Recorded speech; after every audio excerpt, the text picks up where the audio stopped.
What's up, guys? It's the Farooqi Brothers, Shiraz, Zion, Umar, and Samir, back with another video. And today for you guys, we have a special guest. You guys probably know about this book, but if you haven't, you should definitely pick it up. Superman Smashes the Klan. We have the writer of that comic book in the house with us, introducing Gene Yang. Thank you. Thank you guys for having me. This is really an honor to be here. Awesome. So, Gene, again, thank you so much for joining our podcast. We really loved your book, and I think our audience is very excited to learn more insights from how you came about writing, how you got the role of writing this book, and of course the nitty-gritty about the character. So, Samir, why don't you start us off? Yeah, so it's become tradition for us to start our podcast by asking our guests to tell us their origin story. So why don't you give us yours and tell us about how you came to write it? Sure. Well, I mean, it sounds like you guys all grew up as geeks, right? So if we had gone to the same school, we probably would have hung out. I was definitely a geek when I was a kid. I got my very first comic book when I was in 5th grade. It was a Superman comic. It was DC Comics Presents number 57 with Superman and the Atomic Knights, who are these. You probably know because you guys are geeky enough. But they're like, you know, I think that. I don't know when the Atomic Knights are going to show up in like a movie or something because they're super obscure. But they're these guys who dress up in medieval armor and ride on these mutated dogs to fight crime in an apocalyptic wasteland. But I got that book. Pretty soon I became an avid comic book collector. I used to sneak off to our local comic book shop whenever I could. I was mostly a Marvel guy. I probably bought more Marvel than DC. And then all the way through, I wanted to make my own comics. So in 5th grade, a couple weeks after I got that Superman comic, my best friend Jeremy and I started making our own comics, and we'd sell them to our friends for 50 cents a piece. And he stopped. He's now a radiologist, but I kept making comics. I made comics all the way through until now. That's awesome, and I think it must have been a dream job then when it comes to getting Superman, considering your first comic was also related to the character. So just jumping right into the meat of that book, your new comic, Superman Smashes the Klan, takes inspiration from the 1940s Adventures of Superman radio series, as well as Clan of the Fiery Cross. So can you tell us a little bit about how you landed this specific dream job and how it all came to fruition? Yeah, it was kind of crazy. So I started making comics as an adult, and in the beginning I was doing almost the same thing that I was doing when I was in 5th grade, right? Like I would write and draw a comic, and then I'd go to my local photocopy store, I'd run off copies, I'd staple them by hand, and I'd sell them. I'd sell them at local comic book conventions. I was living in the San Francisco Bay Area at the time, and there were a couple of shops in the Berkeley area that were willing to take these mini comics, these handmade comics, and give them shelf space. So I did that. I went to, there's a show called the Alternative Press Expo here, which was all about these like small run comics, and I would sell them there. It was fun, but I didn't make any money at it. And then I did a book called American Born Chinese in 2006. It came out. It got like way more support than I ever thought was possible. So librarians and bookstore owners and teachers all came out to support that book. And that kind of flipped things for me. I would mark that as the moment that I stopped losing money at comic books. I started making a little bit of money. And then in 2014, I got a call from DC. My agent got a call from DC about Superman. So I have to tell you, like, I read superhero comics when I was a kid, and I think a lot of us go through this period, especially if we're like in comics for a really long time. We go through a period where we start thinking, "Oh, superhero comics are kind of dumb," and I definitely went through that when I was in my 20s. Because I started getting into like alternative comics and graphic novels at that point. But then eventually I came around. Eventually I came around back to superhero comics, and I realized it's a genre just like any other genre. You could tell some really deep stories within that genre. So when that DC call came, I had to do it. I felt like that was something that I couldn't say no to. And that marked the moment that I became a full-time cartoonist. So before that, I was a high school teacher. And as my comic book career started gaining steam, I would just cut down on my classes. I really liked being a high school teacher. Actually, I was really reluctant to leave that job. My last year there, I only had one class. But when this Superman opportunity came about, I just couldn't say no. So I jumped in. So to be honest, I jumped into the DC universe at a really weird spot. It was like towards the end of the New 52 era, and that particular, like the New 52 Superman. I think it's okay for me to say this. Like, he's not like a popular dude, right? When you think of the best Supermans that have ever been Superman, he's not one of them. So I was in there at a weird spot, and then they rebooted the universe after the rebirth. I did New Superman, which is about a Chinese Superman, and that did 24 issues. We did a 24-issue run, which was awesome because we were originally only supposed to do 18, but then fan support let us do the last 6. And then I started having these conversations with Marie Javins and Bob Harris at DC Comics about what I might do next for them. This idea came up in our conversation because I was familiar with the radio show from reading about it. There was this radio show in the 1940s starring Superman. He took on the Klan, and the most awesome part about that was it actually had a real-world effect. So after the Klan was taken down by Superman in this fictional story, the real-life Klan actually experienced a dramatic drop in their membership. I think a lot of geeks, we like to point to this story as showing how geek culture isn't frivolous. It's entertaining, but it's not just entertaining. It can also have some really important real-life consequences. Well said, well said. Honestly, I couldn't agree more. I'm a huge Superman fanboy, so definitely that kind of learning that history of the character and seeing how it actually had not just incredible pop culture impact, but had that real world impact as well was pretty big. Why don't you jump in, Zion? Yeah, just to jump off the point of his kind of impact, one of the biggest themes of Superman Smashes the Klan is writing Superman as this immigrant. Why do you feel it's important that the character stays true to his roots of essentially being this refugee from a foreign land? Yeah, I mean that's exactly what he was from the very beginning, right? In Siegel and Schuster, his creators were these children of Jewish immigrants. I think are your parents immigrants? Yeah. Okay. So like there's this like I just feel like I don't know if this is true for you all, but for me, like as an adult looking back on my obsession with superheroes, I wonder if I like them so much because of that dual identity, right? Like I felt like I had a dual identity. Like I had to live a Chinese life at home and an American life at school. I went by 2 different names in these 2 different environments. I spoke 2 different languages, and it was sort of like shifting. I feel like Clark Kent has one set of rules that he has to play by, and then Superman has a different set of rules that he plays by. And that was true for me. Like when I was at home, I had one set of rules. When I was at school, I had another. So all of that, I think it's just part of the children of immigrants experience. Because Superman was created by these children of immigrants, I don't know if they did it consciously or not, but I think they just put it all in there. It's built into the character, Yeah, so to jump off Zion's question, your book, like you pointed out, has a lot of immigration themes. The book tackles xenophobia through Superman as well. What do you think about like Zack Snyder's take in Man of Steel, Batman v Superman? He also kind of shows the importance of portraying Superman as an immigrant. Yeah, I definitely like some parts of Man of Steel. Especially the first half, I think was really well done. I think the fear of like being found out, the fear of people realizing that you're a foreigner.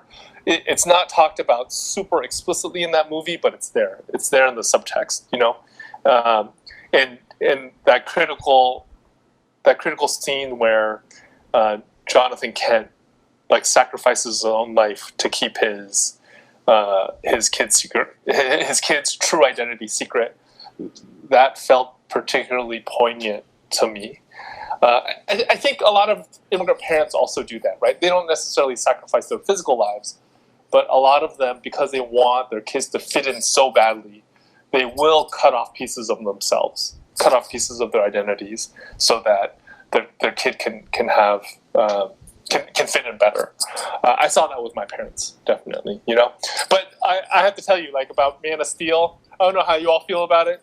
but I disagree with that final, that final scene, like the decision that Superman makes in that final scene. I feel like, sure, you can make arguments that he's killed in comics, but in my fundamental understanding of Superman, he would not have made that choice. Well, we're big fans of Man of Steel, myself in particular. But I see definitely how there is a kind of a split in the Superman fandom between kind of that moment of Superman killing Zod. But I feel like, just in my opinion, I think because it was his first day kind of on the job, I think it's kind of like it's kind of like you have to learn that process. I think that when you're put in an impossible situation, how do you get out of it? There's a debate to it, but I feel like in the character arc, so I feel you guys are pro. You guys are all pro. All four of you are pro. Snyder cut or Snyder version. I see why he made that choice. Like Shra said, it's like kind of the growing pains. He has to realize that this is what he can't do. But in that position, he had no choice, and now he learned what it feels like that to use his power in that way, and now he has to know he has to avoid it. Okay. Nice. Yeah, it's a big geek debate. Yeah. Is that your favorite version, or how do you guys feel about the Christopher Reeve version? So we're all in our 20s right now. I was born in 1994. So, and I'm the oldest brother of the group. So I think for us, we definitely all love Christopher Reeve's version. We watched all the movies, we're into it. But I think personally, I feel like something about what Zack Snyder was doing, kind of putting Superman in this post 9/11 world, in a world that's much more cynical. Where Superman's normally a very much of a sometimes he feels like a utopian character, especially in Christopher Reeve's version. I think here it's a little more grounded, a little more relatable to the current generation, where back in the day you did hear that, Superman's too boring as a character, which I never understood in general, but you heard that from one corner of the general audience, the movie-going audience, which is why I feel like Superman Returns flopped really badly. But with Man of Steel, I think they kind of found that bridge between what the general audience would be into, but also kind of bring Superman kind of to the 21st century. So that's kind of our viewpoint on it. So I think, unless Samir has a different opinion, you can tell me, but I think the rest of us are pretty much on cue with that. Yeah, I see. Yeah, I can see that. I can totally see that. I grew up. I'm a lot older than you guys, so I saw that Christopher Reeve Superman when I was really young. And I think sometimes, when you see things when they're really young, they kind of embed in you in a certain way. So I'll always have a soft spot for that particular movie. Nice, same. Samir, why don't you go to the next one? Yeah, so what was your favorite thing about writing Superman as a character? I think, I can tell you what the most challenging thing was when I was writing that monthly, when I had jumped into the New 52 version of Superman. The most challenging thing was that he's such an old and long-standing character. We just don't have that many characters that have the kind of staying power that Superman has. So when we were doing these brainstorming sessions about what we should do with him, pretty much every single idea we threw out there, they were like, the editor would be like, "Oh, we did that already. Yeah, we did that 5 years ago. We did that 2 years ago. That happened in the 1970s." So it's very hard with a character as old as Superman to find something completely new to do with him. But that also, that's both a plus and a minus. The fact that he's so old, the plus is that he's so old that you have examples of what really works with Superman. You have examples of what the core of his character is. So you can look back, some of these stories, these old stories, don't really work anymore because they kind of deviate too far from the core. And then some of these old stories really do work. They really work because they dive right into what makes Superman Superman. And I think that's what I really appreciate about that original Clan of the Warrior Cross storyline from the 1946 radio shows. I really feel like that particular storyline captures what Superman ought to just be about, Well said. I think let's just touch on that topic a little deeper because, you're right. Superman is such an iconic part of American pop culture, of American mythos. The character is pretty much universal now, and it's even bigger than, I think, kind of the American pop culture. It's very much a worldwide pop culture where people who never spoken a word of English will see the Superman symbol, they'll know what that is. And I think that feeling of universality of Superman is expressed in your story, where it can be good and bad in a sense. And an example in your story is that the KKK, actually the Klan, actually admired Superman at one point. They admired that he is kind of like this. He fits the mold of what they want. Also, in a way that he is this white guy with all the power in the world. And there is a point in the story where they acknowledge that. So why was it so important for you to touch on that point? So Superman, I think part of the core of him is also that he could pass, right? That he actually can look human. He can look like a part of the majority. He can look like this white guy. But deep down inside, he knows that he's a foreigner. So he has this choice about whether or not to reveal his foreignness to the people around him. That's not my experience. I have an Asian face that I carry with me 24/7. So as soon as somebody sees me, they know that I'm an Asian American. And I think for Superman, my understanding is that idea that he can pass for human, that he can pass for a white guy, is part of that old Jewish American experience. I think it's part of Siegel and Schuster's experience, right? So as Jewish folks in the early 1930s, when they were creating Superman, this was actually true for them. Like, many of them could pass. They could pass as these wasps if they wanted to.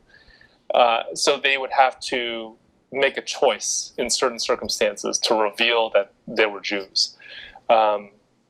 I actually think, like, as somebody who can't pass, I think there are all sorts of things that are easier about your life when you can pass as part of the majority.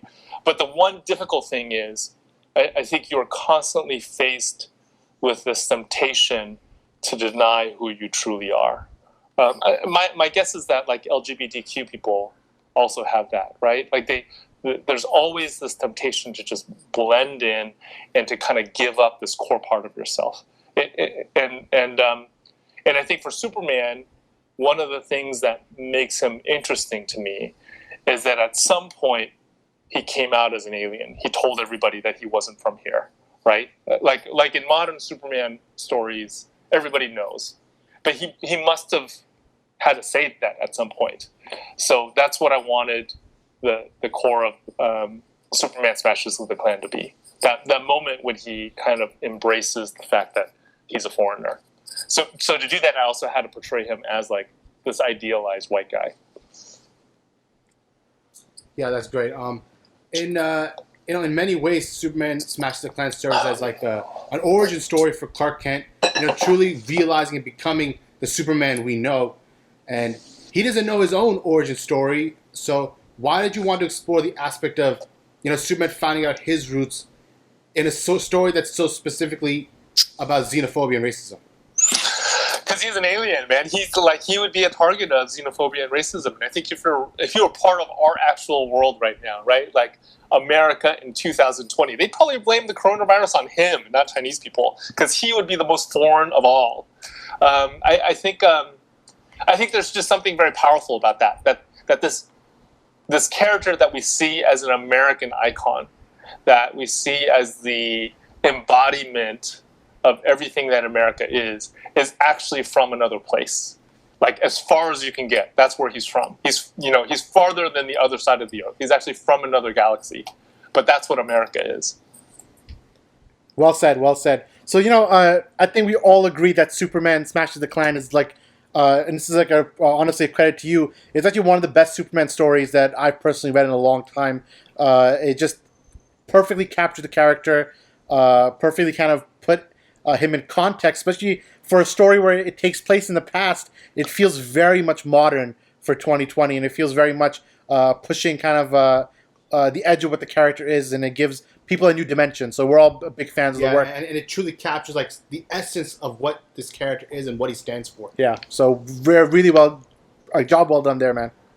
Well, thank you so much. Thanks for reading it. I'm so glad that you guys read it. Of course. So let's just go into something more fun. Let's just let me ask you some fun questions. Can you rank us your Superman movies, live action? Oh man, so rank the Superman movies. Yeah. I'd have to go Christopher Reeve, Superman 1 and 2, and then I'd probably go with Man of Steel. Like, can I put in Lois and Clark? What's a TV show? Lois and Clark came out when I was in college. Technically, you could. Yeah, it's a TV show. So I would put that in there. Okay, so live action, right? Yeah. We're only talking about live action. Yeah. I think that would be my ranking. Yeah, I haven't even seen Superman versus Batman yet. I don't know how you guys feel about that. Did you like that one? I think you should give it a try. I think there's actually a lot of similarities between this book and kind of what the message is sending in Batman v Superman and Superman Smashes The because Klan. in BVS, I mean, I wrote an article called "The Ultimate Immigrant Story: Zack Snyder's Superman," which I shared with Zack, and he said this is kind of what I was going for. And in the book, okay. So in the movie, he gives Batman direct lines of Dick Cheney in talking about invading Iraq, Iran. You know, that whole time after 9/11, there's a line that Dick Cheney has where he says, if there's a 1% chance that they have a nuclear weapon, 1% chance that we can get a terrorist attack, we should hit them with everything we got. And he gives that line to Batman in this movie, and he kind of gives Batman the idea of you're the villain of the story, and Superman is the immigrant of the story. And there's like a lot of provocative imagery where Superman's in Washington D.C. and people are holding up signs saying that Superman illegal alien, a lot of things un-American, un-Christian. There's a lot of like imagery going on against Superman, and Batman kind of serves as that xenophobia placement, and then how they eventually bridge and they come together is a big part, at least the first 2 acts of that movie. So I think you would love it, honestly, or maybe you wouldn't. But I think just projecting kind of the immigrant story, I think he does it really well in that movie. Okay, I'll check it out. I have it on DVD. I just haven't watched it. Yeah, I mean, I think Umar would probably agree to this, but yeah, definitely watch the extended cut, which is his full vision. Yeah, so it's a little longer, but I think it's worth it. It fleshes out Superman's character a lot more, specifically Clark Kent. Okay, awesome. What'd y'all think of the Superman Adventures? I mean, the Superman cartoon, the Bruce Timm. So that's actually my all-time. Like, if someone's gonna ask me my favorite Superman, it's that one, Superman the Animated Series. The DC Animated Universe is kind of like where all 4 of us grew up with. We all grew up with that cartoon. We grew up with Justice League, which was the sequel cartoon. It was kind of like the Marvel Universe before there was a Marvel Universe. Yeah. Where all the shows are kind of interconnecting. What did you think about it? Yeah, I mean, the DC Animated Universe is still my favorite version of the DC Universe, I think. Yeah, that's what turned me into a DC fan. Like I told you guys, when I was a kid, I just thought Marvel was cooler than DC. So most of my comics in my collection were Marvel. But the DC Animated Universe flipped me on that. That's when I started really loving the DC Universe. Nice. So so you kind of mentioned, Shroud mentioned the extended cut of Batman v Superman, and just to switch gears, Superman's future on film is pretty cloudy, especially live action. We know fans have been asking for a Snyder cut of Justice League, and it seems through Zack Snyder's posts and different things that he said that there is a version of that he had before. Whatever happened. Are you interested in seeing that version of that character or his vision at least? I've seen some of the stuff that they put out about what Zack Snyder had planned. It seems interesting. It seems cool. I guess my big critique is I feel like when Superman is too grim, it doesn't totally work for me. Like I want hope to be at the fundamental core of his being, and I guess there are different ways of interpreting the end of Man of Steel. I felt like hope was more apparent in the first half of that movie than the second. So I wonder, like, from what you guys know about what he had planned, what would you characterize his general vision as? Well, yeah, as Jack spoke on it a few times, his thing was that to start Superman, like, he wouldn't be this perfect character yet at the beginning, but like as each movie goes on, by Justice League, you see the fully realized, hopeful, like enigmatic Superman that everybody knows and loves, like this public figure that like is revered. I think by that point, you gradually get there, and he slowly I see. becomes fully realized. Yeah. I see. That's awesome. So that was the end. That was his goal, was to bring Superman to a place of hope. Yeah, I think he wanted Okay. him. I think he wanted the character to go through finding himself completely. Like he didn't want, like of course, like in Man of Steel, for example, like he wants him to go through some doubt. And Batman v Superman, you'll watch it. I mean, we're not going to spoil. I mean, Strauss kind of told you a lot, but he goes through a lot of like doubts. He has to figure out who he is. I think the main point that he was trying to make was like the character, to make him relatable, was like, you know, everyone's on that journey anyways of trying to find out who they are. He just didn't want him to do it like on day one. He wanted him to really go through different, you know, things before he becomes that character that we all know and love. Even us, even Strauss, me, all the my brothers, like we always want to see Superman as a hopeful character, because he is at his heart, he is that. And I think that's what we were looking forward to as well. I see. The future. And you feel like they kind of cut that off at the knees without letting him fulfill his vision. I could totally see that. I could see that. Yeah, that makes sense. Great. So, do you have any new projects coming up? I want to give the floor to you for a minute. I know with the coronavirus, things have grinded to a halt for a lot of us. But do you have any? I know you have a couple of things that you recently had released. Do you want to kind of shout that out? Explain to everyone what they can do if they want to read more of your work. Yeah, sure. Well, I recently had a nonfiction book about a high school basketball team come out from First Second Books. It's called Dragon Hoops. I followed a high school team for a season, the 2014-2015 season. They were out of Oakland, California. It was a fairly diverse team. There was there are two kids on there that were like basketball phenoms. One of them is in New York now. He was recently traded to the Knicks.